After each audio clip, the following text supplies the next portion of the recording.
All right. Episode 3 of the Mostly Relative podcast.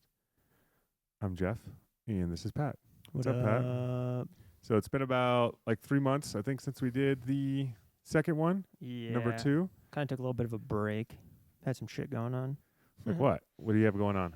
Just life stuff, work, and all that good stuff. Yeah. Trying to get everything situated in Colorado. Finally have a TV and a TV stand in my apartment, so that's kind of electric. What'd you wind up getting?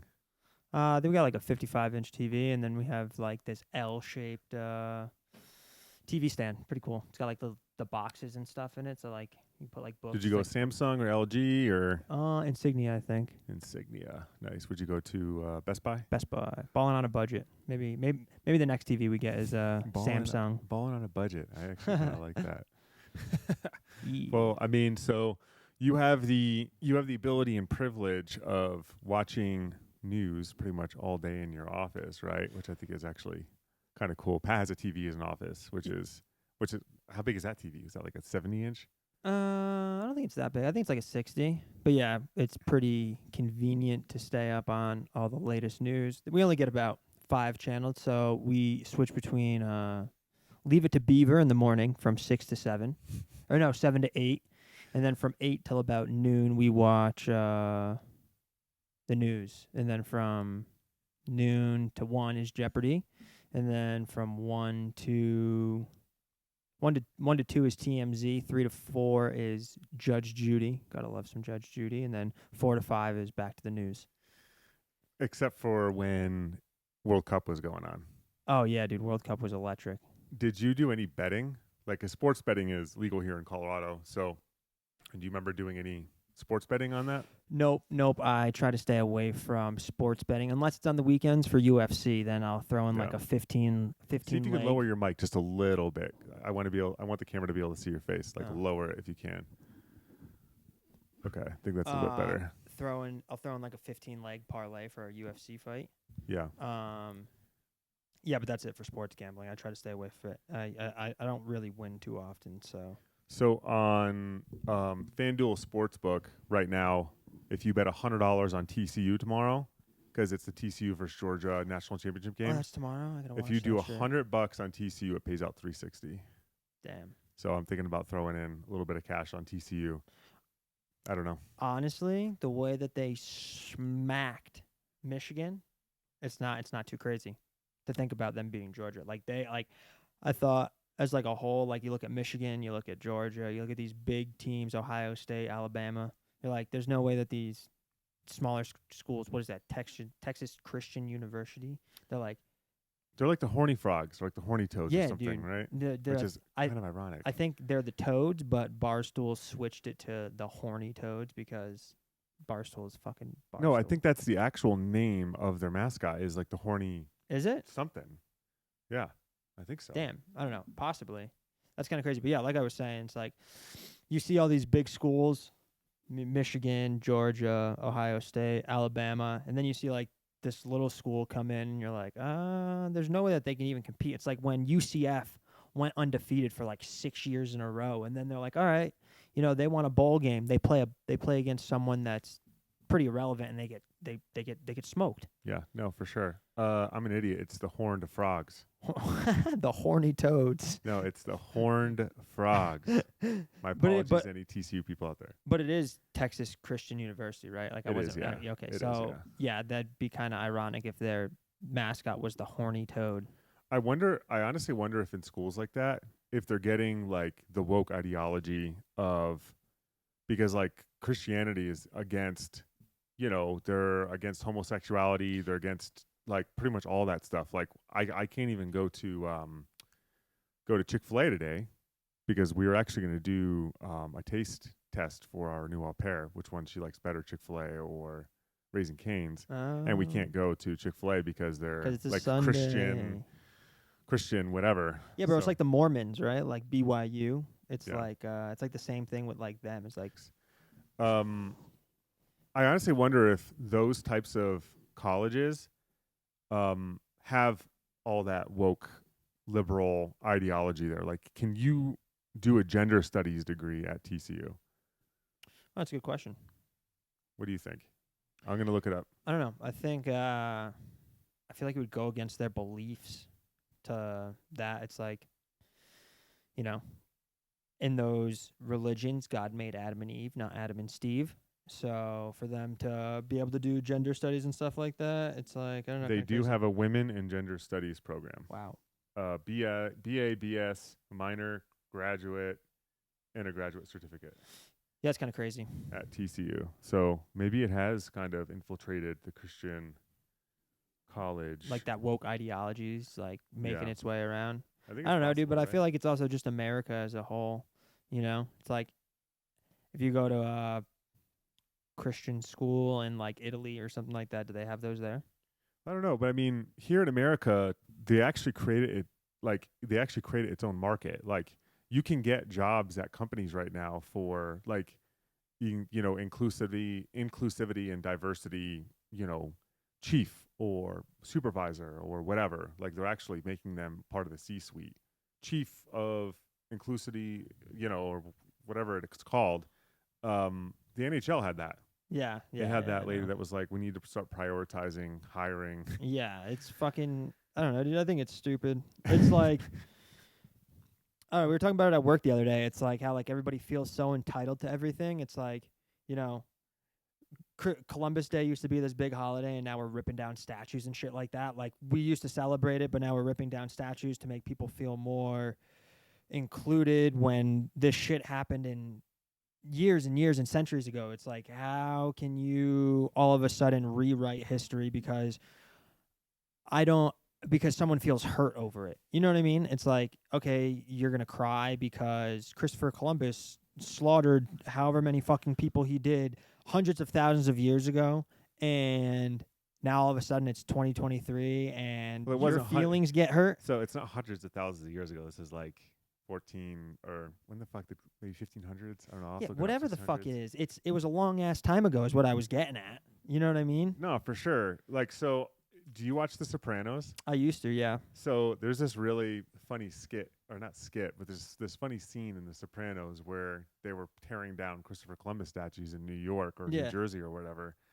And it's funny because we come from an Italian family and Christopher Columbus is from Italy. Right. And how the mob kind of reacts to it is it's anti-Italian. Yeah. It's anti-Italian prejudice to not like Christopher Columbus. Yeah. And I kind of get that because, it'd be like, what if you just went off on a rocket and just went into nothing, into space, and Right. then you found yourself on a planet that had, indigenous people? What if it's like, I don't think it's that far-fetched to think that there's a planet out there with people like us, like just like us, just chilling, whatever. Oh, yeah. And then you show up and you're like, hey, I'm from Earth. Well, this I- is mine now. I don't know if it's like, this is mine now. It's like, I want to start, bringing my people here so that Yeah. we can like expand, right? Coexist. And then, see, I'm not a historian, so I can't say like, did they try to like kill him or Yeah. like, what was like? I need to go to DU and find a historian to bring onto the show. Like, hey, like what happened? Like, Yo, like- what happened? Facts. We need facts. What happened? How many people did he kill? What did he kill him with? Shit like that. I do know that Neil deGrasse Tyson said that he used to fuck with them through like astronomy, where he'd be like, I don't think my God is going to like this. Him knowing that there's going to be like a full solar eclipse. Mm. And I think tomorrow he's going to show everyone, that they don't, you know what I mean? That Yeah, they don't like what you're doing. And some weird shit's gonna happen with the And then stars. the solar eclipse happens and the Native Americans were like, oh, fuck. We have to, he was right. Yeah. So it's like, I definitely know that happened. But Mm. no, it's like the scene in The Sopranos, it's pretty funny because like, oh, we need to stop this from happening. And now the mob is involved with, you know what I mean? Stuff like Yeah. that because I think that it's anti-Italian, which I think is kind of humorous a little bit. Yeah, no, it is. It definitely is. I think like all that shit is like pretty like messed up. Like even like now, like at colleges, like they want everything to be so inclusive in a college. It's like, but what they're actually doing is making it less inclusive for people. It's like, they have like all like Chinese halls or all, you know, African American like halls and like stuff like that, where it's like only like if you're Chinese or you're a certain type of race, can you live in those halls. So it's like they Is want that is everybody. that is that actually happening? Yeah, Like where? it's like in like colleges, it's like you have like Like at like special. Kent, but I mean like where? Oh, I don't Like know exactly. people that Like watch this are going to be like, what the like? Where is he talking about right. this? No, I don't know exactly, but like we were like talking about it at work and stuff, and it's like they want everybody to feel more included, yet they're doing is like dividing the different groups of people instead of okay, well, you know, we want people to feel more included, so we're gonna have just a female group. You know what I mean? It's like you see these things that are happening, and everybody's like, well, we're doing this to make everybody feel more included. It's like, all right, well, if we have a group, right, everybody should be able to do whatever the fuck they want. It's like, Here at Washington University, black only housing in Washington University. yeah. So it's like you want people to feel more included, yet University of Washington has dorm rooms for only certain types of people. So it's like, how do you expect people to feel more included when in reality everybody is just trying to divide everybody? But is Washington University is that happening everywhere, or is this just a few universities in the country? Oh, I don't know. I couldn't tell you, but like this is like you know shit that we talk about. You know what I mean? It's like the way that everybody talks about how we need to make everybody feel included. We need to have, you know, you you could identify as a fucking hamster if you want to. It's like, but yet you want to make everybody feel included. Yet we're having. Oh yeah, it looks like. Sorry, I didn't mean to No, interrupt. go ahead. It looks like NYU is doing the same thing. So see, Calls there's for race-based student housing. like what? What do you mean? Yeah, definitely. Like we're definitely going back. Like, Like we're not like this we're not isn't going. We're not progressive, going this is forward this is any. backward. Exactly. We're not going forward. We're going backwards. That's kind of crazy. But Nuts. I mean, like just the whole college thing. I was listening to. Do you listen to Patrick Bet David I podcast? watched the Andrew Tate Patrick Bet David one. So so they were talking about colleges, and they had this woman who homeschools her children, and they were debating like colleges and all this stuff. I don't understand where all this like anti-college rhetoric is coming from. Like I get that student loans are fucking out of control. Like I get that. Oh yeah. Right? People pay a bunch of money in student loans. People pay a bunch of money out of pocket, right? Like I'm probably going to wind up paying out the ass for my kids' tuition, Yeah. most likely. But a lot of people are saying that there's no value in it. Do you like where do you fall on that spectrum? I definitely feel like I think the problem is that people don't think you can't make money unless you get a degree, right? But in that same thing, you can't make money if you don't want to use your hands to work. You know what I mean? So like a bunch of my friends back in Connecticut, they own their own businesses, right? I know my friends. I know some of my people are tile guys. Some of my guys are construction, landscapers, whatever it is. You know, you can make just as much money having your own blue collar business as you would if, you go to school for a nursing degree or something. It's the people that fucking pick stupid degrees like business and accounting and marketing and shit like that. I used to think those were stupid degrees, but I'm realizing now that they're not. And I can explain that after your thought. Sorry. But you have to be willing to put in the work if you're not going to go to college, right? Like my friend Eric, he went to college for like the construction management program, right? And then he ends up winding up creating his own company. So it's like, did he really need to go to school to get a construction management degree to create his own construction company? I understand what you're saying. And I kind of use So just because you don't go to college does not mean that you're more likely to be successful at all whatsoever. I'm looking at data from the U.S. Department of Bureau and Statistics. Let me kind of share this real quick. And it clearly shows if you do not have, say you're a high school dropout, you're going to make $30K a year on average. We beat those odds. $30K a year. If you have a high school diploma or a GED, average 38,000, almost 39. We beat those odds time too. What do you mean? I said, well, I dropped out of school and got my GED, and I make you make more than that, but you also have some college, so you should be at around 43,316. But you also have a lot of college that you probably should have an associate's, which would put you at this 46 number. Yeah. And I'm pretty sure you make more than that. So you do, like, you're up there.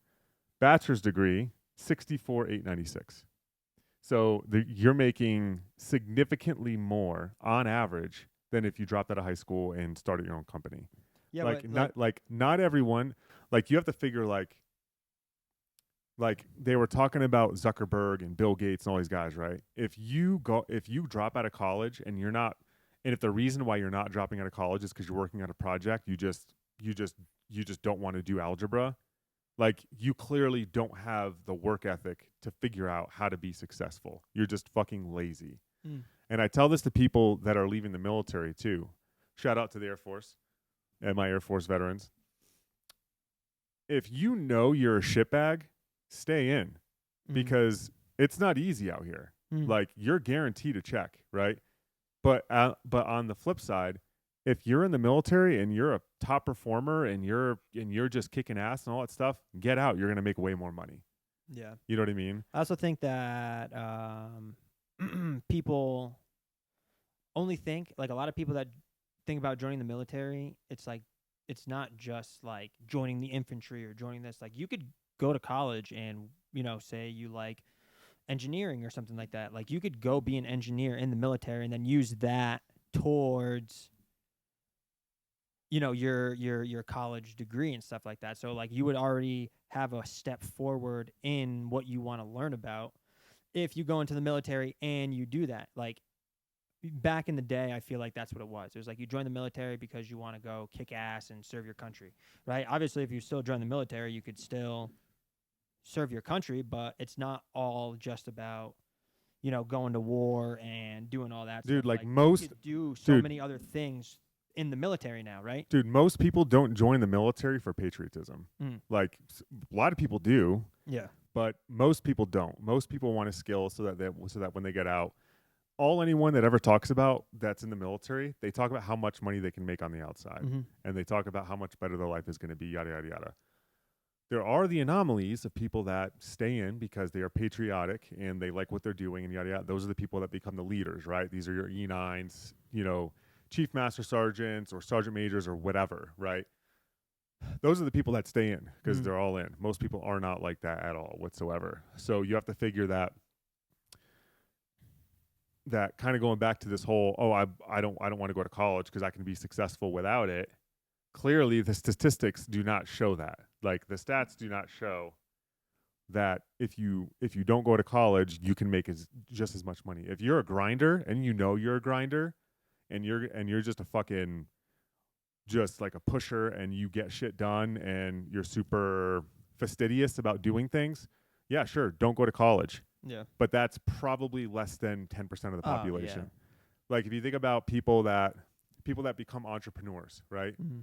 It's like this big popular kind of thing to do now, right? With this whole Gary V age, right? Where everyone start your own company and make $1 million. If you were to guess how many people become successful as entrepreneurs, what do you think that stat is? Dude, probably like less than 5%. Like, way less than 5%. Probably, like, honestly, probably less than 1%. It's like people that run their own businesses and companies in the United States to where they're able to hire someone, it's like 2%. Yeah, and but that's like, okay, hire one person, right? It's like, no, like, when I think of like an entrepreneurship, I think of me starting a company and then me not having to work anymore. You know what I mean? Like, I start my own company. I work at it, I grind at it for a few years, and then all of a sudden I have 10 employees and Why do you think you won't have to work anymore? Well, not You not have to work 10 times harder. right. But that's not eventually to be successful, it's like then now you're just the owner, right? Like you don't have to show up to work every day because you just own the company. You have your CEO, you have your CFO, you have all your people, There's you no have way all your eggs. that there's no way that is a failed company. What do you mean? Like if you're the CEO or you own your own company and you just don't show up anymore, like you know how big your company has to be for it to be quote too big to fail? It like if that's the goal of most entrepreneurs, it makes sense why no one succeeds. Because if their goal is to not have to work anymore, you shouldn't be an entrepreneur. Like entrepreneurs, like as someone that ran their own business, like when I was running Unhacked or Radial or whatever, I was working more than I was at my regular job, like Yeah. as like a side hustle. Like you have to work way harder as an entrepreneur than you would at your 9 to 5 for sure. Like, Yeah. you know what I mean? So is that kind of the perception of? Because I mean, I was thinking about renaming the podcast. I don't know if I'm going to do it or not, but I was going to rename it. Fuck, I think I told you. Do you remember what I was going to rename it? The Silent Majority. So what demographic do you think that you fulfill by thinking what you just said about entrepreneurs? Once you get 10 employees, you don't have to work anymore. Like, do you think how old are you? 27. So do you think that most 27-year-old, dudes with some education think the same thing? Oh, I don't know, dude. Maybe.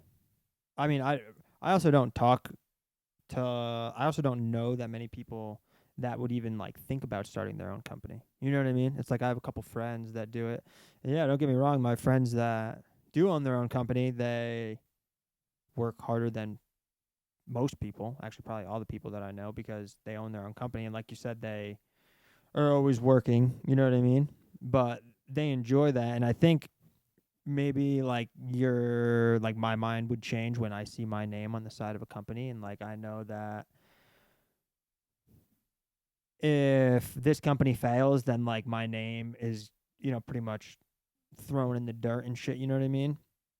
So, but yeah, like I don't know, maybe like I don't really talk to that many people about being an entrepreneur, nor do I know enough people that would even think about taking the risk to try and start their own company. Because I've tried to like talk to some other people, like, hey man, let's buy a food truck and start a food truck because those are on the up and coming and stuff like that. And they're like, oh well, I don't know if I could take the risk. Like it's like, well, like if you never take the risk, you're never gonna know. It's like take the risk, reap the rewards type of thing. You know what I mean? Yeah. So I definitely get what you're saying.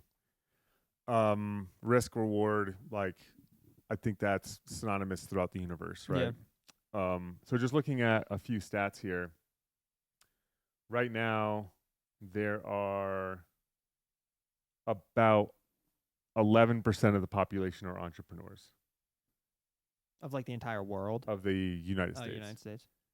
Of those people, like 30 million people or whatever, what percentage do you think is making over $1 million? Over one, I don't know, dude, like 1%. It's close. It is 0.8. 1.6% Yeah. of all entrepreneurs in the United States make Yeah, dude, but over $1 million. And that's the company. The company makes over $1 million, not them. Right. So of people that are actually profiting to where it's like, hey, I get $1 million in my bank account, you're probably looking at way smaller of a percentage. And that's what everyone strives for. Everyone wants to be an entrepreneur to be rich, which is a problem because you should want to be an entrepreneur to make your dent in the universe, to make a difference, to help people, whatever. Like when you have your goal vision looking at that direction and your goal isn't to make money, that's when the money comes. Because when you make money, making money is a consequence of value. Like, so if your goal is to make money, then what's your how is it a consequence of what value are you bringing to make that money? Yeah. You know what I'm saying? Mm-hmm. So I don't know. Like going back to college, like imagine going to college and then you get fucking murdered. Like yeah, all dude. this shit that's going on in Idaho right now. Yeah, which is crazy, bro, because this thing happened like 7 weeks ago, I think they said. 7 weeks ago, and now they just fined someone that might be the killer, and like they don't even know.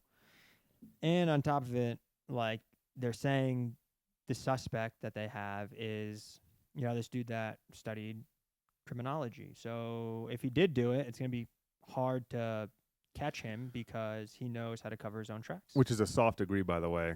Yeah. Criminology, criminal justice. You can get that in 2 years, can't you? Soft. I mean, they make you take a whole bunch of classes on it, but being a security forces guy in the Air Force, like having to do all that law enforcement stuff, I have my associates in criminal justice, and the classes are not like they're not that difficult. Oh no! Like I mean, I'm not gonna say that they're not difficult because that's downplaying people's work, right? But it's not anywhere compared to like a chemistry or calculus 3 or something like that. Like the classes are, you study for them.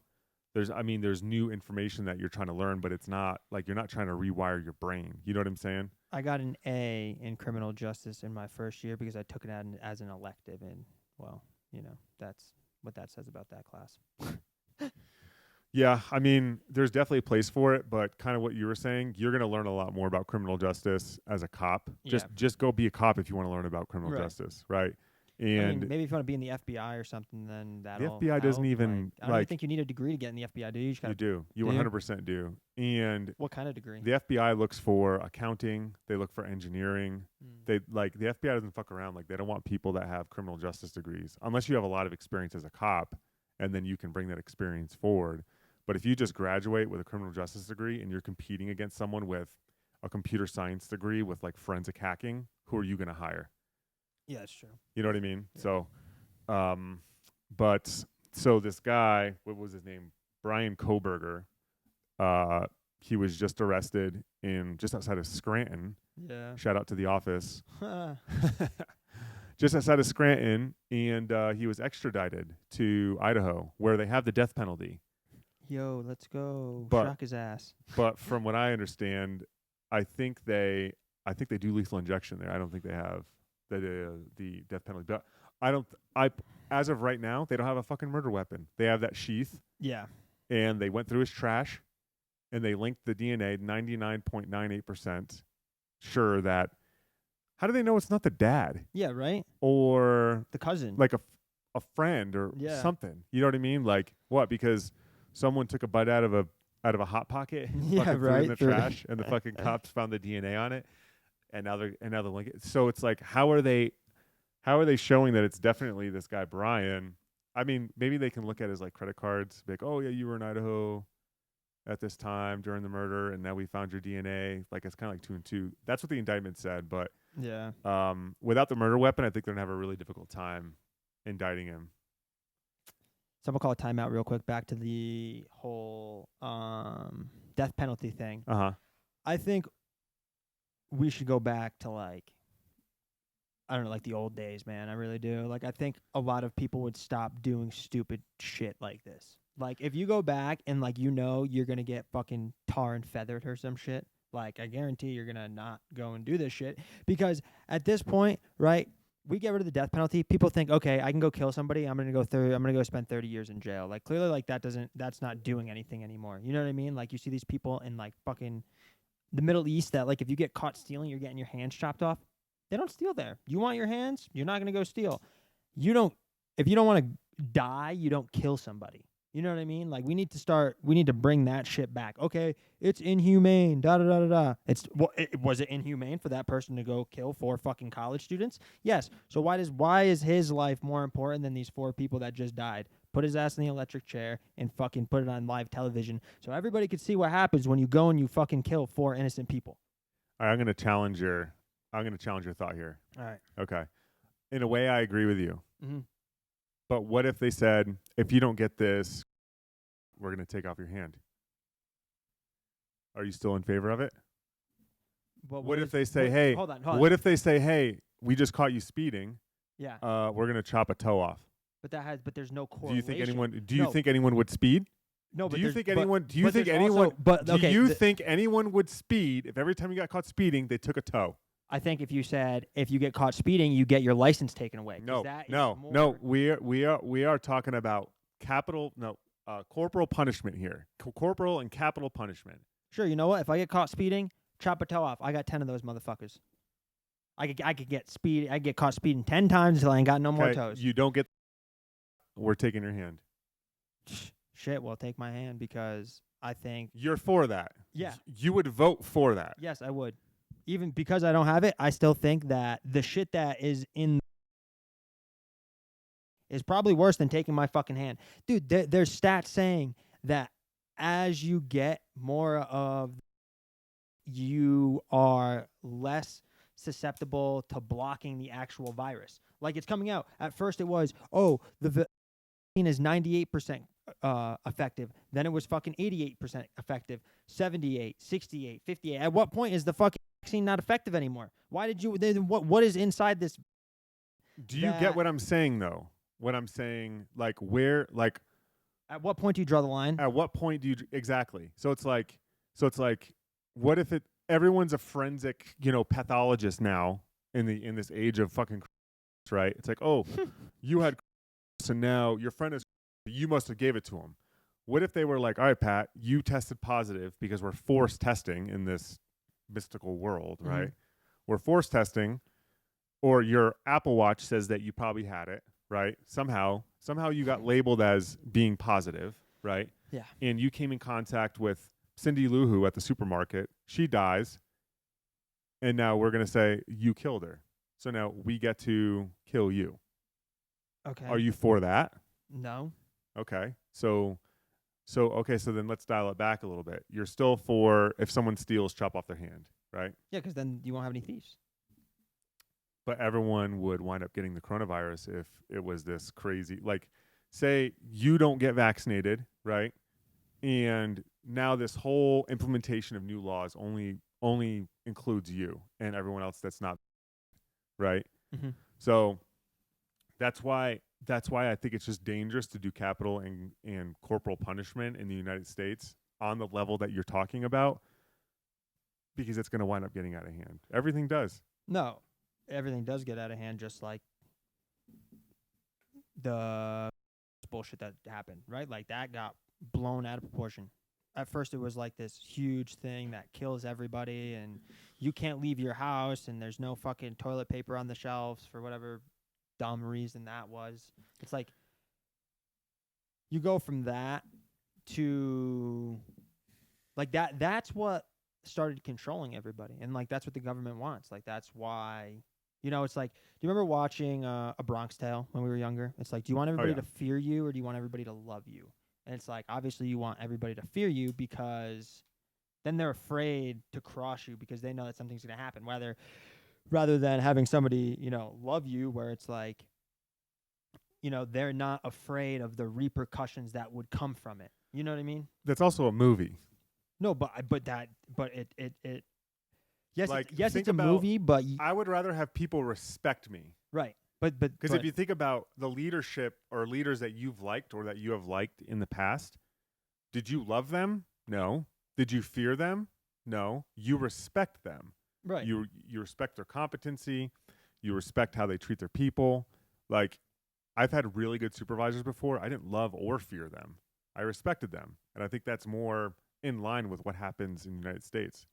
Yeah, but like which is why I don't like looking at movies as an example for what we should do in real life, because it's a fucking movie. No, but the way that the government looks at it is like they're looking at it as, well, if we can get people to fear what's going on, then we can control them, right? So if we could get them to fear that we're going to tell them that it's killing at a rapid fucking pace, then they're going to listen to what we say.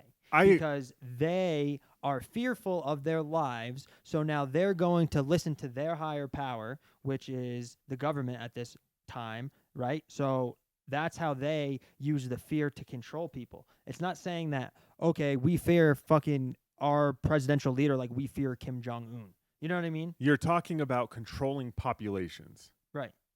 That's completely different. You have to use fear. Like, that's the only way you're ever going to control an entire population. You scare the living fuck out of everybody. Right. So, like, that's what I'm saying. It's but that's not what the Bronx Tale is talking about. the Bronx Tale is talking about a small population of people, like workers. Right. I was using the Bronx Tale. I said, have you ever seen the Bronx Tale, the movie? Right, because I was using the metaphor that he used in the movie. I'm not talking about the mob boss actually giving a fuck if we love him or hate him. It's like, it's easier to control people with fear than it is to control somebody that loves you. Does that make sense? Yeah, I understand what you're saying on a big population scale, Yes. for sure. Yeah. So that's why. I also think that going back to the capital and corporal punishment thing, as you were talking, I was like, what if we gave you a choice? Cool, you were caught speeding, right? Do you want to get, I don't know, whipped on your back 10 times, or do you want this $300 speeding ticket? Depends on what situation I'm in. I mean, you got caught speeding No, down. no, Here's a situation. Right. You get caught speeding down Parker Road. Mm-hmm.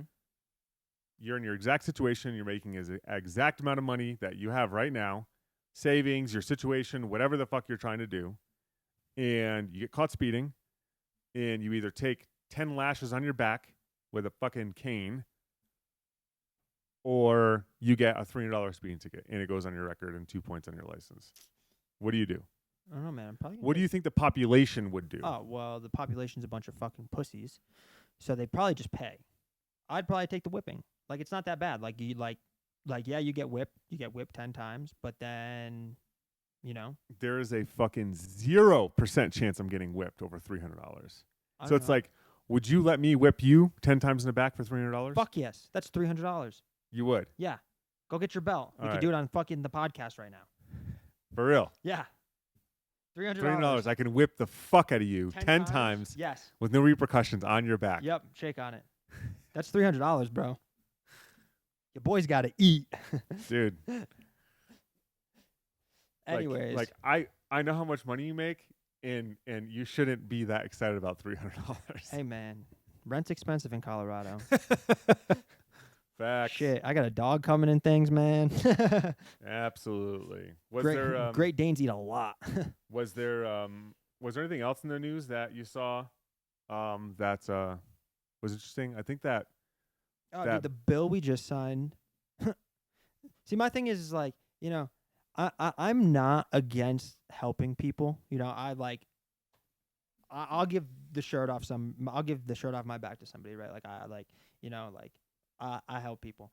But to think that we should go over and I think we just gave Ukraine another like $355 billion or some shit like that, or however much money we gave them, 28 billion. So we initially gave them 70B. Yep. And whoever the president is called came in and was like, we actually need another, like, what did he say? I think he said we need another like 30 billion Cool. in like Bradley tanks, yeah, and F-35s and all this other fucking shit. All right. See, now my question is to the people, right? Yeah, Ukraine's in trouble. Word. If we get bombed, who the fuck is saving us? Well, we're a member of NATO. No. I get that, but realistically, it's like I'm not no fucking military. Guru. I don't, this is all opinion for me. Like, this is all opinion stuff. You know what I mean? It's like when an earthquake hits in fucking Indonesia, or not Indonesia, wherever the fuck that hurricane hit like a while ago in like one of the Caribbean islands. Not Caribbean Bahamas. islands. No, not Bahamas. It's Turkey. Haiti. Haiti, right? yeah. It's like, all right, we go help Haiti. A hurricane hits Florida, destroys Florida. What foreign country sent shit to us? Well, we don't need anything. But we have $1 billion budgets for FEMA. No, FEMA. That's a joke. Why do you think FEMA? What happened to Hurricane Katrina when fucking FEMA had all that money and built like 4 sheds for the people? I mean, the Coast Guard went Louisiana. in. The fucking Coast Guard and the Air Force went in. Pararescue guys. Yeah, bro. Hillary Clinton and all those people made a fuck ton of money off of that hurricane. I mean, everyone always makes money off stuff like that. So it's like I thought about starting a company for drones and like disasters, right? So it's like if there's a hurricane in wherever the fuck, Houston, and they know that I have the ability to fly my drones and do an analysis of damage assessment, I'm making money off that fucking hurricane. I'm almost rooting for a disaster because my business would rely upon a disaster. So it's like, am I wrong for that? Like, there are no. literally companies that strictly make money off of stuff like that. No, I understand that, but you're saying, hey, you give me money, I'm going to give you data in return, right? It's like saying like how FEMA was like, okay, you give us money, we're going to go build houses in in New Orleans and Louisiana for these people, and then they go and they build fucking 5 sheds. It's like, Did that actually happen? Did that actually happen? yes. Like, imagine we have 10 million people watching us right now. Yeah. How confident are you that they got billions of dollars to build a bunch of houses and they only built 5 shacks? I mean, I don't know statistically how many fucking houses they built, but yes, that is true. Like, you could look it up. Like, that shit happened. I think that's so. I'm gonna so I worked with FEMA a lot when I worked for a company called Esri, which is the largest mapping company on the planet. And everyone that I worked with at FEMA, I also worked with FEMA when I was working at the USGS. They have a big like kind of like underground bunker thing over at the Fed Center in Denver.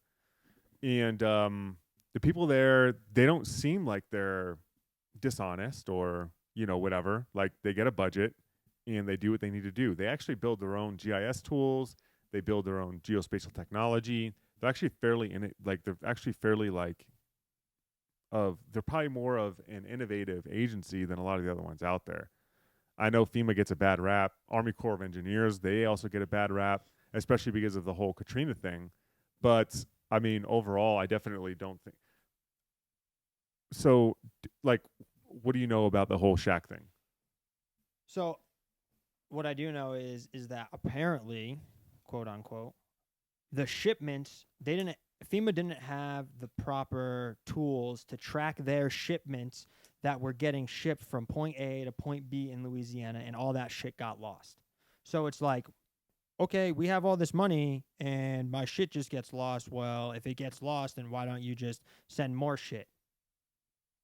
So it's like, so like shit to be able to build houses, food, water, all that stuff was being sent to people across the Gulf Coast, and it got lost because they didn't have the capabilities to track their shipments. They should have been using GeoEvent server. They #Esri. They should have, but they didn't. So now all of a sudden, all this shit just goes missing, and that's not weird or odd. So I wonder where it is now. I wonder, right? But you know. So what's the deal with the shacks?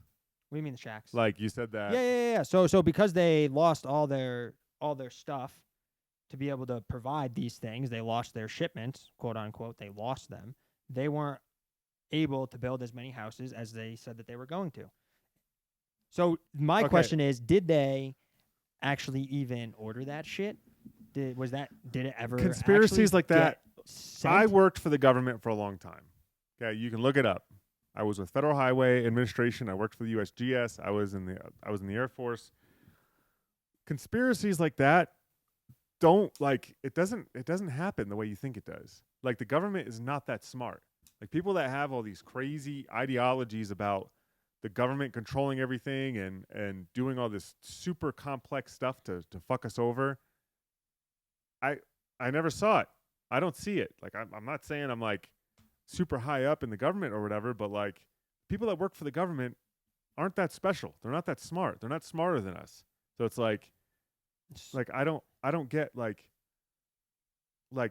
there isn't going to be a false shipment and someone makes millions of dollars. Like, the FBI, the Inspector General's office, like there's checks and balances to all this stuff. And it's like, I'm not saying it doesn't happen, but typically those people usually get caught. You know what I'm saying? Like, it's just, I don't know.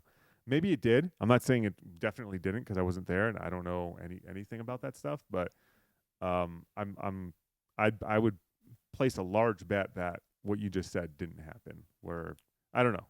I could be completely full of shit though. I don't know, man. I love it. I love a good conspiracy. So I love talking about conspiracies. Well, I mean, it's like, I don't know. There's so many conspiracies. It's like the there's just so many conspiracy theories that go around in like every day where it's like how like there's no proof to prove them wrong, but there's also no proof to prove them right. So it's like you pick a side and you do your research, and it's like, okay, well, there's no hard concrete evidence that it did happen, but there's also no hard concrete evidence that it didn't No happen. way. The burden of proof is on the person with the conspiracy theory. Like if you're saying the earth is flat, right? Like the burden of proof is on the person that's saying that the earth is flat. The burden of proof is not on me. I can prove that the earth isn't flat, that the earth is round very easily. Or what's another big one? Like what's another big conspiracy theory? Like the 9/11 thing, right?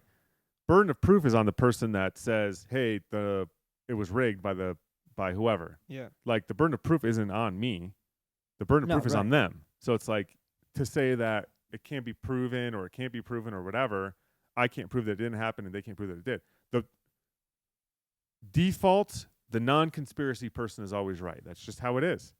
Oh yeah, because like I said, there's no whatever happened in that time, right? Say the JFK thing, right? You know, that whole conspiracy. It's like that the shooter motherfucker on the grassy knoll. That dude's dead, right? Who? JFK. Like, yeah. like it happened, right? So like whether it was an inside job or it was an outside job, like he's dead. Like the hard evidence is someone shot and killed him. Whether it was what the fuck's the dude that Lee Harvey Oswald. Yeah, Lee Harvey Oswald. Whether it was him or whether it was some sniper on the fucking 15th, on the grassy knoll. Exactly, on the grassy knoll. We won't know. Like say grassy knoll one more time. Grassy knoll. But like, you know what I'm saying? It's like those conspiracies. It's like the only thing that is like a conspiracy is the person that thinks the conspiracy is real. You know what I mean? The hard evidence shows that Lee Harvey Oswald shot and killed fucking JFK, right? So it's like, okay, well, the dude over there on the grassy knoll, he could have killed him, but, you know, the way that the bullet was going and the trajectory and the way that the blood splattered, like shit like that, right? It's like you could look at all those things, but the dude that got convicted was Lee Harvey Oswald, and that's what that says, you know? How did he die? I'm trying to figure out how, like, was he... Who, Lee Harvey Oswald, or... I don't know, dude, probably got fucking... Oh, somebody killed him. Yeah. So... But, yeah, man. Jack Ruby approached Oswald from the side of the crowd and shot him once in the abdomen at close range. That doesn't sound fishy. I mean, what do you like? I don't know, man. If there was a conspiracy, I'd say this is definitely one that I'd be entertaining a little bit more. Like, he was coming out with all kinds of crazy, like, he was coming out with like all kinds of crazy, I don't say crazy, but he was like, oh, we need to tell the American people, like, be more transparency, all this stuff.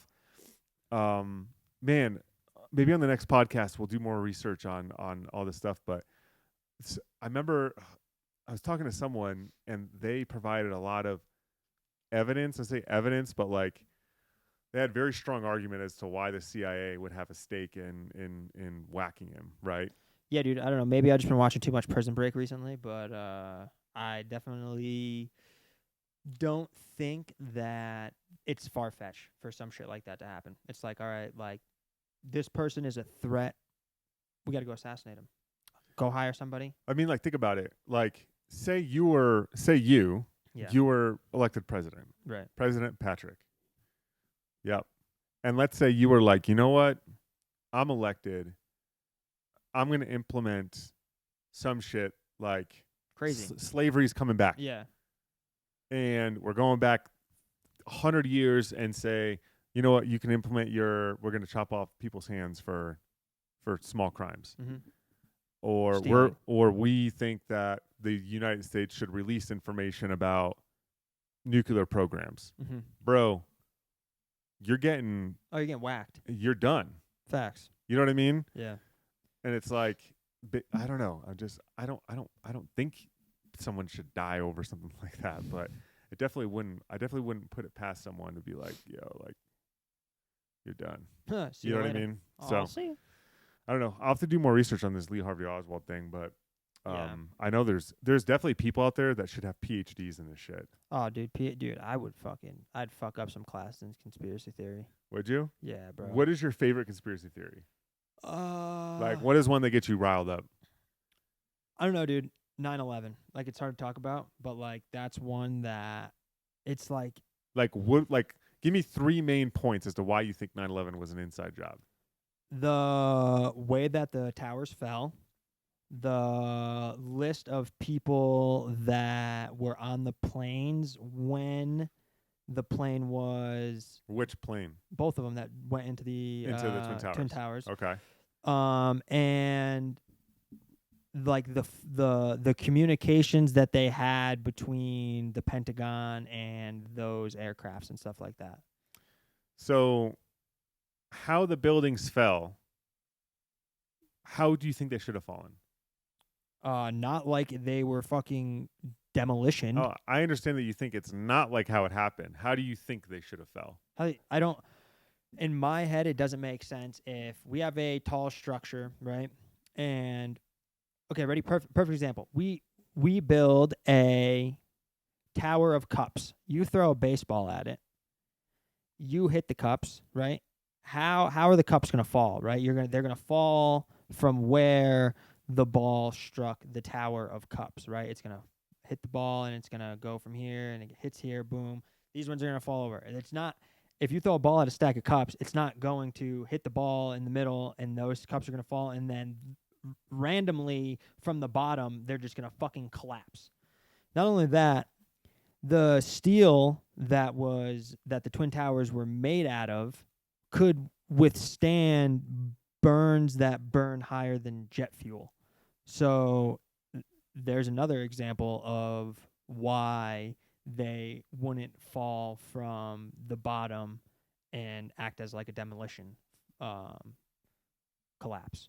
Like, do you not remember watching the New Haven Coliseum? Were you still around for that when they demoed the New Haven Coliseum? I saw it on YouTube. Right. So there was charges around, and then when it demoed and they, set the charges off, it fell down and then it all crumbled, right? That's like the same way that the Twin Towers fell. They fell down and then they crumbled. If a jet hits a plane, if a jet hits a fucking building, how does it make any sense for the building to crumble from the bottom up? I'm not a structural engineer, so I've got no fucking idea. But that's another person we should have on. Yeah. A structural engineer. Yeah. One thing that is sketchy is that Tower 7, randomly, however many blocks away it was, that fucking thing collapsed. Yeah. That doesn't make any sense. I'm not a conspiracy theorist. I don't think it was an inside job. I think some sketchy shit happened. Yeah. I don't think the federal government was like, yo, let's kill all these fucking people in the Twin Towers. No. Don't get me wrong. I don't think it's because we need to kill people inside. I think it's because when a war happens, money and everything comes in. I 100% get that. I don't think that there was someone at the Pentagon that was like, I don't give a fuck about all the thousands of people that are going to die as a consequence of what we're trying to do. No, right. I'm not saying that either. I'm saying that with everything that was happening in the Middle East, we were like, okay, fuck, we need to make something happen to make it look like Iraq or Iran, whoever it was, made an attack on American soil so we could go over there, make all these fucking tanks, all these missiles, everything, because with war, you make money. And with that happening, that's why I think that it's an inside job. Not an inside job, but that's why I think that's what happened, why it happened. So you think that there was someone at the Pentagon that was like, hey, let's fly these 2 planes into the Twin Towers, killing thousands of people, women and children included, in order for us to go into Iraq under the false pretenses of there being WMDs there to make money. Yeah, I mean, like, it's like the Do you know how far-fetched that sounds? It sounds crazy, but then why did, I'm pretty sure Saddam Hussein was, one of the most loved leaders in Iraq and Fuck no, people hated him. Then it was either him or fucking Osama bin Laden, because there's all this research that's done on it that people actually didn't really even hate him, and they were trying to bring the Middle East back to what it was, and then we were just like, nope, fuck it, they are the main. What do you mean bring the Middle East back to what it was? Like- Because I used to be a Middle Eastern studies major. Yeah. When I a long time ago, I was really interested in staying in the government and doing that. So I was a Middle Eastern studies major. I'm not an expert on the Middle East, but I happen to know a little bit more than the average bear. So when you say bring the Middle East back to what it was, what specifically are you Like bring talking it out of a about? third world country. Bring it out of a third world country. Yes. At what point did you think the Middle East wasn't a third world country? All right, maybe I fucking misused my words.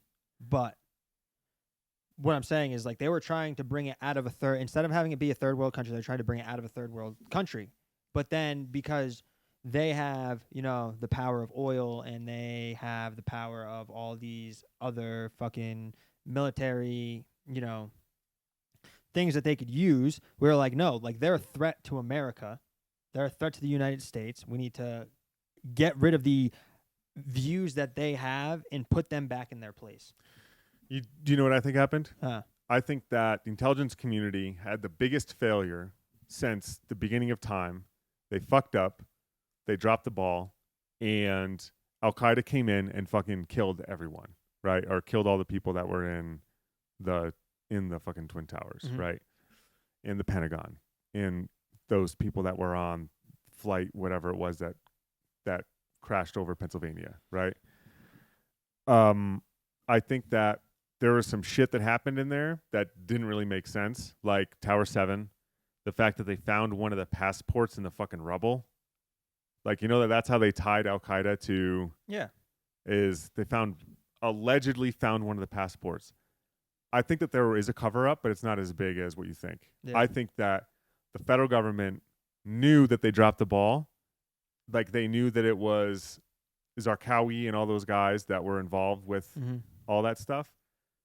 And they didn't want to come out and just say, hey, we knew, but we didn't do anything about it, to look like a bunch of fucking jerk-offs.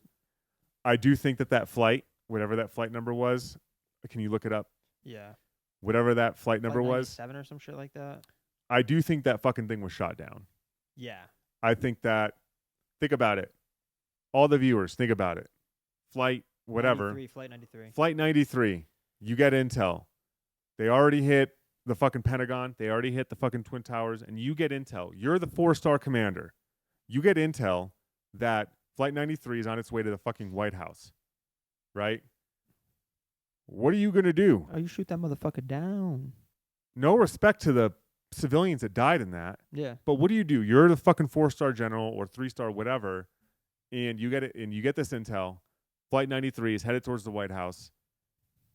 You're going to find an open area, reduce casualties as much as possible, and you fucking shoot that fucker out the sky. No, yeah, I agree with that. I 100% believe that that's what happened. Yeah. Is that would you consider that to be conspiracy theory? Yeah. No, It is? definitely. I think that's like, because the way that I look at a conspiracy is like, you are challenging what actually really happened, right? So it's like you're challenging the fact that Flight 93 was, it crashed in a big open fucking field with nobody around, right? That's what they tell us. But what you're saying, and what I'm sure you're not the only person, because I didn't, like, I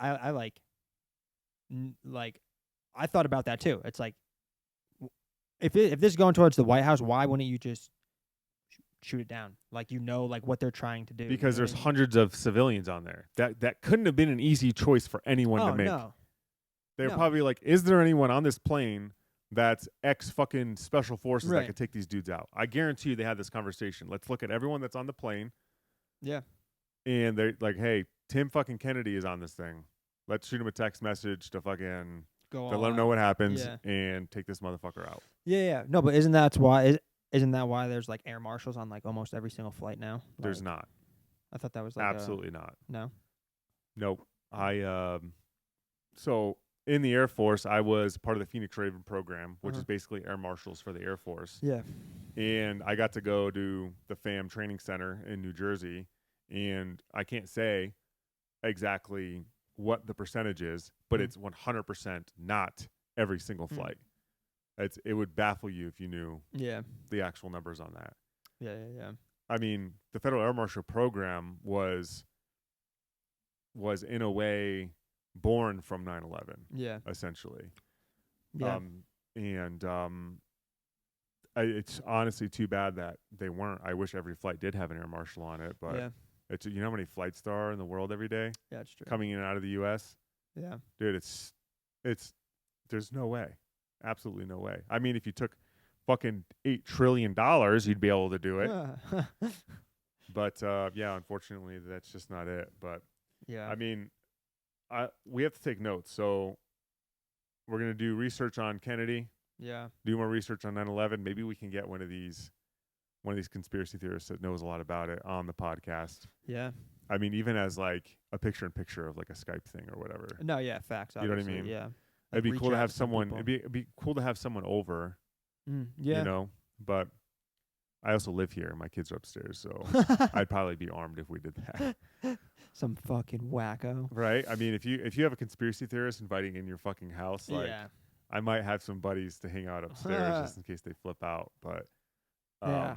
But I think like even like you said, like doing like the Skype thing, I think that'd be cool just to like get some different eyes on it. no, for sure, for sure. And I've like even Dan. I think Dan knows a lot about this stuff. Yeah, he does. With, conspiracy theorists and like we don't have to have him on for the whole show either. It's just like pop on for like, yeah, hey man, can you make, 10, 15 minutes? Just come chat with us for a little bit. for real. We're about an hour and 1 minute. I wanted to get into the hockey player because Patrick's big into hockey. Connor Bedard. Yeah. Do you think he's gonna be the next Crosby? Do you think he's gonna be like Jack Eichel? Which Jack Eichel's still good, right? Is he still in? Yeah, he plays for Vegas now. He's not. He's no Connor McDavid. So what they're saying is that he's got a shot like Austin Matthews. He skates like McDavid, and he sees the ice like Crosby. Dude, but he is playing at a high level, and I don't want to discount this. I just want to challenge. Yeah. Right. Shoot. I don't know I know 1% of what you know about hockey. Yeah. Right. He's not playing against NHLers. He's Right. not out there, trying to, dodge top level D-men. Right. Right. But he's playing against other 18-year-olds. right. But the things that Or he, however old he is. yeah, I think he's 17, about to He turn was 18. born in 2005, which that's the year I graduated high school. So, no, I understand what you're saying, right? But you also, I'm gonna assume that you've never seen him play. I think I've probably sent you some highlight clips, and it's the way that he does things and the way that he sees the ice. It's like, But he's not doing it against NHLers. no, right? That's my big argument. It happens in football all the time where it's like, oh, we have this great quarterback, and this guy does great on Oklahoma. Look at Baker Mayfield. No, right. Good fucking quarterback, but is he as good as everyone says he is? Right. They were right about Connor McDavid. I'm not saying that he's going to be a dud on the next podcast. Take a note. I'm going to do some research on this guy's stats, all this stuff, his size. How big is he? Do you have any idea? He's not that big. I think you want to say he's probably like 5'11". He's 5'10", 185. Yeah. I mean, that's about probably what like Patty Kane is. Yeah. Right? Yeah. So, but like you could just like see it, like the way he shoots the puck, like his release is so fast. The way the plays that he makes, like that's why they're saying like he's got the shot of Austin Matthews. He sees the ice like Crosby, and he skates like McDavid. Like because like the way he shoots the puck is, like you could just see when someone shoots the puck, they have a quick release because it's not about how hard you shoot the puck. It's about how fast you can get the puck off your stick. Like that's what makes it so hard for a goalie to judge where the shot's coming from. And he's not just shooting, he shoots from so many different angles that it's so hard to get a reading on how he's shooting the puck or where he's going to shoot the puck. And same thing with, his skating. He uses his edges so well that he's so deceptive in the way that he skates, where like he's going to make you think that he goes one way and then he throws in a little shoulder fake or he throws in a little head fake or something like that, and he's going the other way. That's why they say he skates like McDavid. But then he sees the ice so well, and he creates these plays behind the back passes, and diving at pucks and getting a pass off while he's diving. It's like and the way that he sees the ice, he sees it like Crosby. And they're saying that whatever team he goes to, it's going to have the same impact that a McDavid, a Matthews, a Crosby would have on a team, where it's just going to like completely shift it's going to shift everything for getting this kid in the draft lottery this year. Does this guy have a big ego? It says that he said that he snapped on a reporter at World Junior. I mean, if you call do you know what they're referring to? No, but the only interview that I saw was when the reporter asked him how he thought he did in the World Juniors, and he said, well, this isn't about me. This is about Team Canada. I'm not playing for myself. I'm playing for the Canadian team. So I don't know if that's what they're referring to. They're saying Connor Bedard's depth of character was on full display on the post-game interview. Okay, so the post-game interview. That's not like, so I mean, when you're coming in the draft and you act like a fucking douchebag on live TV, that's not good for anyone. That's not good for your brand at all. So from what I saw in the post-game interview is what I just told you, is how they asked him how they think he played, and he said, "Oh, it doesn't matter. Like, it doesn't matter about me and the way I played. We won the gold. Like, I'm playing for Team Canada. I'm not playing for myself." Did he sound like a fucking asshole when he was saying it? I mean, he sounds like a fucking 18-year-old kid that's the best in the world right now. What do you mean? So I mean, like, from the outside looking in, you're obviously a hockey player, right? So you're viewing this from your lens. Right. If you're best in the world, this is how you'd respond. As someone that's not into hockey, I mean, I am into hockey, but like not as much as you. As an outsider looking in, right? Joe Blow, whoever the fuck hockey fan, or Joe Blow, whoever the fuck that happens to see this somewhere on social media, what are they going to think about his interview? I think they're going to think the same thing if he said, I scored 36 points in 16 games in World Juniors, and I'm the 4th overall leading scorer for the World Junior tournament. That means nothing to 90% of the right. Like that means nothing to a lot of people. No one knows what you just said that doesn't watch hockey. Right, but what I'm saying is if he said that in the interview, they're going to do the same thing that they did when he said he's not playing for himself, he's playing for Team Canada, and he's happy that he can bring the gold home to Canada. Instead of him saying, when the reporter asked him how he played, if he said that. You know what I mean? So either way, the way that this kid responds when he's fucking 17 years old in an interview is going to get... We're going to try something. All right, I'm going to try throw it up. I'm going to try to throw it up with audio. Okay. 50-50 whether or not this thing works. Let's see it. Spell his name for me again. ConnorBedard.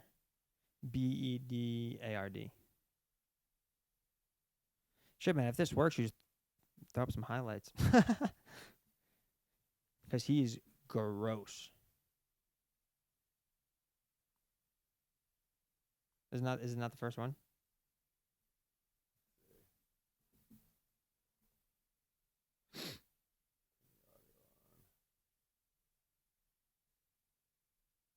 Can you hear it?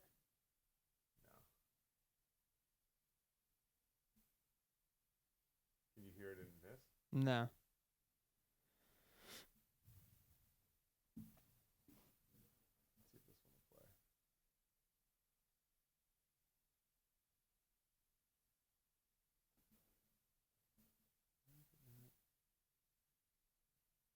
For once, Connor Bedard was getting a lot of attention not for his play, but an interview after the golden goal. Connor was asked about his individual performance, and he responded in the following way. I'm not talking about myself right now. We're not talking about me. We just won the biggest tournament in the world. And man, I love this group. I love this country. And this team, or this city right here has been unbelievable. I mean, in some ways, this is That's very I don't know, man. That kind of sounds. No one can hear you because What's of so the impressive is that this is where Connor went to immediately upon being asked the question in the heat of emotion. And it's interesting because this is the first game of the tournament where So he he said responded in the following way. I'm not talking about myself right now. We're not talking about me. We just won the biggest tournament in the world. And man, I love this group. I love this country. And this team, or this city right here has been unbelievable. I mean,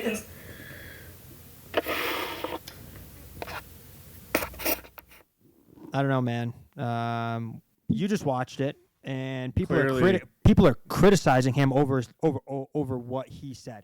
The reporter asked him, how do you think you played? He said, I don't want to talk about me right now. This is for team. This is, we just won gold for Team Canada. He loves his country, and he loves where he got to play in Moncton and Halifax. So it's like I said, if whatever way you ask this kid, whether he answered, yeah, like I said, I scored 36 points in 16 games. I'm the 4th overall leading points getter in the World Juniors ever, behind like Peter Forsberg, Pavel Bure, like some of the greatest hockey players to ever. Pavel Bure is a fucking G note. Some of the greatest hockey players to ever step on the ice in World Juniors, and then he goes and he says that he doesn't want to talk about himself because it's for his country and for his How about you flag. just answer the fucking question, 17-year-old fuck? You know what I mean? I should be an on-ice reporter. Dude, just answer my fucking question. Just how do you think you played, man? But you know what I mean? So it's like either way, the way that this kid answered, someone was going to go out and fucking say something fucked up about No, him. like, I agree. He didn't. You're right. He didn't sound like a fucking asshole No. in that interview. I think it's just clickbait, and they're just trying to bring him down. Yeah. So maybe, like, an NHL GM isn't going to just look at clickbait and be like, oh, this guy's a fucking prick. Right, because Who do they're you going think's going to get the top draft pick? to... Is already... Well, here's a big conspiracy. Arizona. I'm going with Arizona solely for the fact that Gary Bettman loves Arizona. They're getting a brand new arena, and they haven't gotten a first-round draft pick in God knows how long. So I'm going to go with Arizona. Who else is a contender? Dude, like, so the way that the lottery works is like whoever does the worst gets like the most amount of numbers in the fucking draft. So like, say like, Blackhawks get it. is that announced? I don't think it's true. I think that's what it says. I don't think it hasn't happened yet. The draft lottery hasn't happened yet. I think it happens like towards the end of the season. Just type in NHL draft lottery or whatever. Oh, the odds. The odds are Yeah. announced. So it's like, I'll think actually about it also- as like an actual lottery. It's like they put balls inside the little thingy. It spins around. Whoever does the worst has the most amount of balls in the bingo roller. Best odds, Canadians. 18.5. Coyotes, 13.5. Kraken, 11.5. Flyers, Devils. Yeah, but when was that Hawks, released? Because it goes, whoever does the worst gets the most. May 1st. Yeah. Oh, yeah, you're right. This is old. So whoever does the worst, like your best bet is to like go on like and see who's doing the worst in the NHL right now. I think this is up to date. Chicago. See, I don't know. This doesn't look. No. But yeah, I think it's gonna be Arizona just because of the way everything's going right now. Yeah. You think? Mm. Yeah, I think it's. And then the last thing that we want to talk about was NFL. Well, it's not even like the NFL. It's like honestly, EMTs and everything like that. Like the whole thing that happened with Damar Hamlin on Monday Night Football. I don't think first responders get enough credit. You know what I mean? It's like if not even EMTs. Honestly, it's trainers, like sports trainers, the dudes that are taping ankles and doing concussion protocols and stuff like that. Because if that trainer wasn't on his A game, that Damar Hamlin probably either maybe he possibly be dead or, something be wrong. But from what it seems like, he is coherent. He is talking, breathing. I'm running. not taking anything away from first responders, medical staff, anything like that. But at the same time, they're ready. Like, they're on the sidelines. Oh, the yeah. NFL pays, or the teams pay fucking millions of dollars to these people to just sit there in case something happens, right? Right. Same thing with what's called an IFE. Have you ever heard that term? Mm-hmm. IFE, in-flight emergency. Oh, yeah. Right? If you're in an airplane and you have a heart attack on an airplane, or something happens, the fucking wheel falls off of the plane or whatever, as soon as you land, the fucking fire department and whoever is already there. Right, Do you know right. why? Because the IFE? Because they call it in sometimes 10, 15 minutes ahead of them landing. Yeah. So it's like, most airports have their own fire department and have their own EMT. So like, as soon as something happens, as soon as that plane lands, boom, they're right there. Yeah. You know what I mean? Mm-hmm. So it's like, it's the same thing with this, right? if I had a heart attack right now and there was a fucking EMT or a medical person right there, boom, Well, I'm good. I am CPR certified, so you're good, man. Do you think? How do you feel you would do in an actual emergency situation? Me, I think I would do fine. I really do, because I like to say that I thrive in chaotic situations, right? Like people, when something chaotic happens, like everybody's like, "Oh my god! Like what do I do? What do I do? What do I do? What do I do?" It's like, I think personally, like in those situations, like I get like dialed in, and I do well in stressful and chaotic situations. And I think that's awesome. With the whole Damar Hamlin thing, do you think that? I haven't looked at his contracts or anything like that. Mm-hmm. Say his contract is up next year, Yeah. or this year. Do you think this press that he's getting right now raises how much he's His worth? stock? Yeah. Well, it depends on if he's cleared to even go back to play NFL, to go back and play in the Dude, I've league. seen, like, talking to some of the people I know in the NFL, they clear people for shit they probably shouldn't. Right, and but this is still national news, so right. I don't know. I think I don't think it hurts him or raises his stock any. I think he's just, the same guy. You know what I mean? I think I don't know. I don't think it does anything to him. you think that if you're a GM or a team owner, you have this guy that's gigantic in the press right now and in the media, you got to figure that these teams, dude, they're all they're businesses. Oh, the yeah. Broncos is a business. The Bills are a business. Right. Cowboys, everyone. So Damar Hamlin is arguably one of the most famous football players in the world right now. Right. Because of what happened. Mm-hmm. If I'm who's a team that has a small market? The Cardinals? Jacksonville Jaguars. If they bring Hamlin on their team, right? Well, everyone's going to. Are they going to sell more tickets? Are they going to sell more Hamlin jerseys or hats or this right? or that? Right. It's like that has to come into play as a variable as to you choosing who. Otherwise, they wouldn't fucking fire people for telling people to fuck off on Twitter. Right. No. Yeah. You know what I mean? Yeah, but I think it's also like maybe like a respect thing where, like, if his contract was up and the Bills know that his contract's up, it's like, all right, like, we're just going to extend your contract. You know what I mean? What if the Bills were thinking about cutting him, like, already? That's a good question. If the Bills were like, he's not performing well. I haven't looked at his stats, but I will. Right. What if they were like, maybe we're going to cut him? Do you think they're like, fuck, now we can't cut him? Yeah, right. Yeah, maybe.